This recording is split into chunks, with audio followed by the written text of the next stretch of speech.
Open. Nelson moved into the Simpsons house. Not only did he put on Bart's pajamas, It's a single bed. I said top bunk. he even took over Bart's big bed. That's because when Nelson was hungry, the tadpoles in the fountain were his breakfast, and when he was thirsty, he drank the dirty water in the park. Those tadpoles are your lunch? Technically, brunch. Seeing this, Marge took Lisa's uneaten breakfast and handed it to Nelson. He looked it over, then quickly snatched it up and immediately devoured it with relish. In return, Nelson accompanied Marge to watch the bats, and Marge drove him home. For this, Nelson finally uttered the first thank you of his life. After Marge drove away, Nelson sneaked off to a dilapidated house nearby because he didn't want Marge to see him looking even more bedraggled. While Nelson was bowling, Marge kept track of his score and even sliced up a hot dog for him. Surprisingly, this was actually the first time Nelson had ever eaten a hot dog. Upon learning the truth, Marge's eyes filled with compassion for Nelson. So, after realizing that Nelson didn't have money to buy food, so when Bart came home, he saw Nelson mowing the Simpsons' lawn. He even saw Marge bringing him water Now I know there's a handsome young man behind all that hair and dirt. and helping him wipe his face. The heartwarming scene didn't last long. My mother? My holy? My God! One bite, that's all I ask.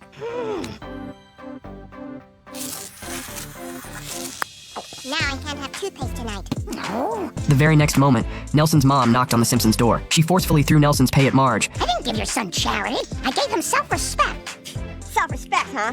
No wonder he came home with his vest all buttoned, like he was somebody.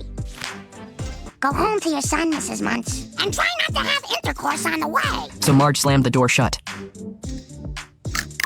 Late at night, Nelson clenched his fists and made his way to the Simpsons' doorstep. When Marge opened the door and learned that Nelson had been abandoned by his mother, seeing Nelson's tearful expression, Marge immediately invited him to stay at the Simpsons' house. But Bart wanted Marge to send Nelson away. Just then, Nelson walked in, having just finished chopping wood. Seeing this, Marge immediately served him pancakes, and he began to eat them in big bites. Seeing Bart being a picky eater nearby, I'm not hungry. Nelson immediately punched him. Under Nelson's intimidation, Bart quickly finished the pancakes in his bowl.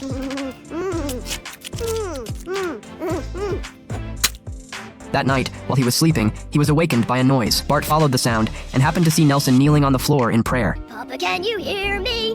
Papa, can you help me not be frightened? After learning about Nelson's wish, Bart decided to help him make it come true. The next day, as Nelson pushed open the door to the Simpson house, Nelson's father appeared inside.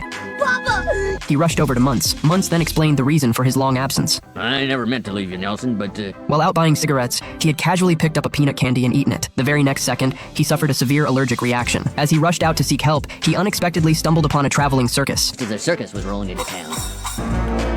He was immediately locked up as a freak to be put on display for profit, until that day, when Bart found him. Just then, Nelson's mother also appeared at the Simpsons' doorstep, and so the Muntz's family was finally reunited. Yep, the 4 Muntzes.